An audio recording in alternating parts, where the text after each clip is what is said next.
আজকের recipe chicken কষা। চলুন বলে নিই কী কী উপকরণ দিয়েছি। হাই, আমি চম্পা, আপনারা দেখছেন ইউনিক চম্পা। আমি সবার প্রথমে ভেজে নেব আলুগুলো, কারণ আলুগুলো আগে ভেজে নিলে আলুগুলো কিছুটা সিদ্ধ হয়ে থাকবে, আমার রান্না করতে খুব কম টাইম লাগবে এবং তাড়াতাড়ি হয়েও যাবে। সেজন্য আমি কড়াইয়ে বেশ কিছুটা সরষের তেল নিয়ে নিয়েছিলাম। আলুর মধ্যে নুন হলুদ সব কিছু মিক্সড করে আলুগুলো আমি ভাজতে দিয়ে দিয়েছিলাম, কারণ হলুদ দিলে কালারটা বেশ ভালোই আসে আর নুন দিয়ে দিলে একটু তাড়াতাড়ি সিদ্ধ হয়ে যায়। তো আমি ওই জন্য আলুগুলো ভাজতে দিয়ে দিয়েছিলাম কড়াইয়ে। আলুটাকে ব্রাউন করে ভেজে নেব। আলুটা যতক্ষণে ভাজা হচ্ছে আমি ততক্ষণে বাকি উপকরণগুলো রেডি করে নিই।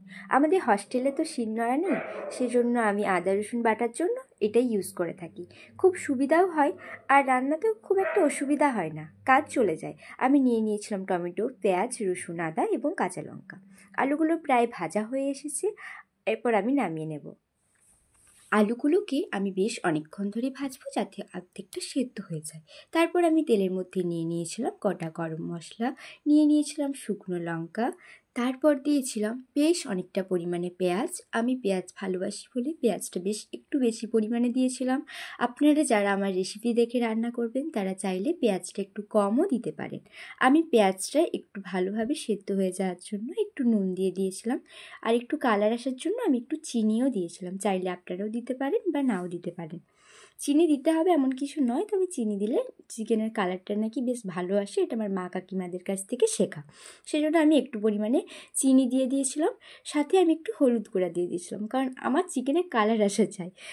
খেতে টেস্টও হয়েছিল বেশ। তারপর আমি কিছুক্ষণ পেঁয়াজটাকে ব্রাউন করে ভেজে দিয়ে দিয়েছিলাম আদাটাকে বেশ অনেকক্ষণ ভেজে নেওয়ার পর আমি দিয়ে দিয়েছিলাম রসুন, কারণ মশলা যত কষানো হয় খাবার তত টেস্টি হয়, সেজন্য আমি আবার রসুনটা দিয়ে দিয়েছিলাম।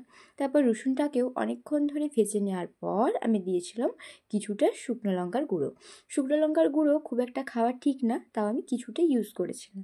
তারপর আরও দিয়ে দিয়েছিলাম বেশ একটু হলুদ দেওয়ার পর আবার যা যা মশলাগুলো থাকে আমি সেগুলো দিয়ে দিয়েছিলাম। আমি আমার চিকেনের মধ্যে গুঁড়ো মশলা বলতে ইউজ করেছিলাম জিরে গুঁড়ো, ধনে গুঁড়ো এবং কাশ্মীরি লঙ্কা গুঁড়ো, এমনি লঙ্কা গুঁড়ো, ব্যাস এইটুকুই। আর দিয়েছিলাম হচ্ছে চিকেন মশলা, চিকেন কারি মশলা যেটা হয় সেই চিকেন কারি মশলা। ব্যাস এগুলোকে দিয়ে আমি বেশ ভালো করে কষিয়ে নিয়েছিলাম। আমি এর মধ্যে একটুকুনো জল ইউজ করিনি। তারপর আমি আগের থেকে মাংসটা ম্যারিনেট করে রেখেছিলাম, একটু টক দই, একটু আদা রসুন বাটা ও লঙ্কা গুঁড়ো হলুদ গুঁড়ো সব কিছু দিয়ে মিক্সড করে মাখিয়ে রেখেছিলাম।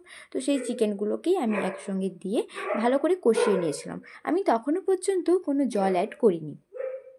চিকেনটাকে বেশ কিছুক্ষণ কষিয়ে পর ঢাকা দিয়ে দিয়েছিলাম। তারপর চিকেন থেকে বেশ খানিকটা তেল ও জল ছেড়েছিল, সেজন্য আমার আর জল দেওয়ার প্রয়োজন হয়নি। তারপর ওর মধ্যে আমি দিয়ে দিয়েছিলাম কাঁচা লঙ্কা। তারপর আরও কিছুক্ষণ কষিয়ে আমি জল ঢেলে দিয়েছিলাম, সেই ভিডিও ক্লিপটা নেওয়া হয়নি। তারপর আগের থেকে ভেজে রাখা আলুগুলো আমি অ্যাড করে দিয়েছিলাম, আর টমেটোটা দিয়েছিলাম আমি কষানোর মাঝখানে। আমি অ্যাড করতে ভুলে গেছি ভিডিও ক্লিপগুলো, তো জানি না কতটা কি ঠিক হয়েছে, কতটা কি ভুল হয়েছে। কোনোখানে যদি ভিডিওর ভুল হয়ে থাকে অবশ্যই আমাকে কমেন্টে জানিও।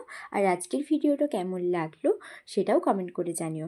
আশা করছি সবার ভালো লেগেছে, সবাই খুব ভালো থাকবে।